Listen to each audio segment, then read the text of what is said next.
Hola a todos. En este vídeo vamos a ver brevemente el tema 6.1, el sistema canovista, la Constitución de 1876 y el turno de partidos, la oposición al sistema.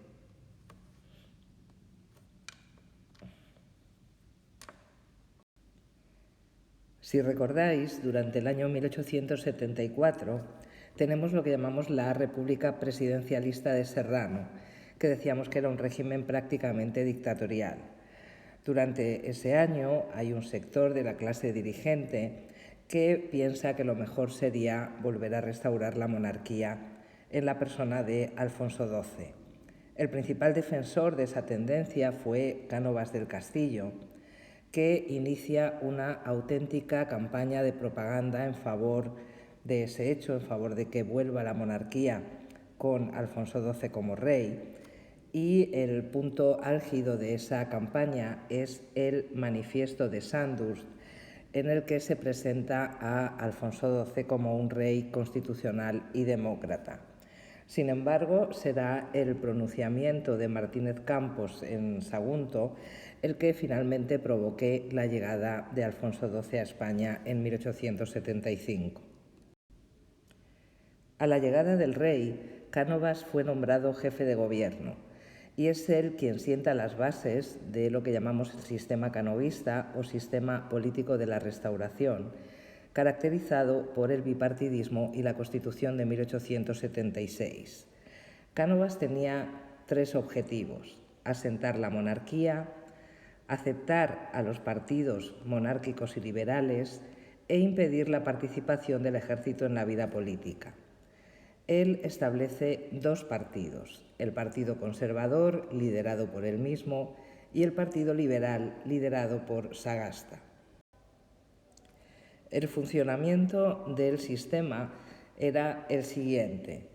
Cuando los dos líderes consideraban que era momento de turnarse en el poder, lo que hacían era dirigirse al rey, que nombraba presidente del gobierno a quien estuviera en ese momento en la oposición, a la vez que disolvía las Cortes y convocaba nuevas elecciones. Por lo tanto, el presidente del gobierno, el jefe de gobierno, ya está decidido antes de las elecciones.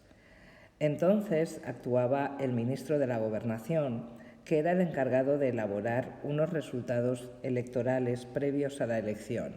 Este proceso es el encasillado y consistía en la designación de la persona que debía ser elegida en cada distrito. Para que eso fuera así, para que saliera elegida esa persona, era importante la actuación del cacique. El cacique era quien se encargaba de que saliera elegido el candidato designado por el Ministerio de la Gobernación, actuando de varias maneras, o bien cambiando votos por favores, o coaccionando a los electores, o directamente modificando los resultados electorales. La Constitución de 1876 tenía las siguientes características. En primer lugar, una soberanía compartida entre el rey y las Cortes. El poder legislativo lo tenían las Cortes con el rey, el ejecutivo, el rey a través de sus ministros, el judicial, como siempre, los tribunales. Unas Cortes bicamerales formadas por Congreso y Senado. No se especifica en la Constitución el tipo de sufragio para que el partido gobernante lo decida en cada momento a través de una ley electoral. Se establece la confesionalidad católica del Estado, aunque se permitía la práctica en privado de otras religiones, y nombramiento de alcaldes por el gobierno. Como veis, entonces, es una Constitución bastante conservadora. Veamos la evolución política del reinado de Alfonso XII, un reinado que solo duró 10 años, del 75 al 85. Durante este reinado el turno fue Cánovas-Sagasta-Cánovas. Durante el gobierno de Cánovas se realizan algunas medidas como la Constitución de 1876, la abolición de los fueros vascos o la prohibición de los sindicatos. También durante este gobierno acaba la Tercera Guerra Carlista, que había empezado en 1872 y acaba en 1876, y termina también la Guerra de Cuba, que había empezado en 1868 y termina en 1878. Sagasta en el gobierno va a permitir las asociaciones obreras, pero tendrá que enfrentarse a una serie de conflictos sociales, como los sucesos de la Mano Negra en Andalucía, por ejemplo. Por último, vuelve a gobernar Cánovas, que seguirá la línea de su anterior legislatura. Alfonso XII muere en 1885. En ese momento, su mujer, María Cristina de Habsburgo, está embarazada del futuro Alfonso XIII y asumirá la regencia. Estamos, por tanto, en una situación complicada y Cánovas y Sagasta firman el Pacto del Pardo, por el que se comprometen a apoyar la regencia, a proteger el sistema e incluso mantener cada uno la legislación del gobierno anterior. El turno durante la regencia de María Cristina será Sagasta-Cánovas-Sagasta. Durante la regencia de María Cristina surge con fuerza algunos movimientos que se oponen al sistema de la Restauración. Estos movimientos son fundamentalmente los movimientos nacionalistas y el movimiento obrero y campesino.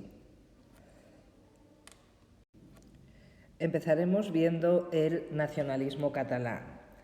En 1891, Prat de la Riba firma la Unió Catalanista, que no tiene planteamientos separatistas y cuyo programa son las bases de Manresa, un documento en el que se distribuyen las funciones del poder central y las funciones del poder regional. En 1901 se fundará la Lliga Regionalista, liderada por Francesc Cambó, que también pretende autonomía para Cataluña y que quiere defender los intereses de los industriales catalanes. El nacionalismo vasco tiene como figura clave a Sabino Arana.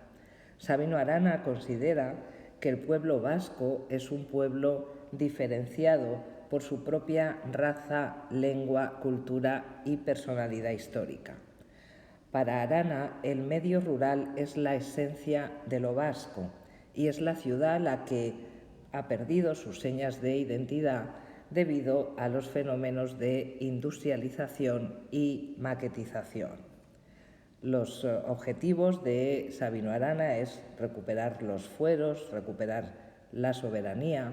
Su lema es Dios y leyes viejas. Sabino Arana fundará en 1895 el Partido Nacionalista Vasco.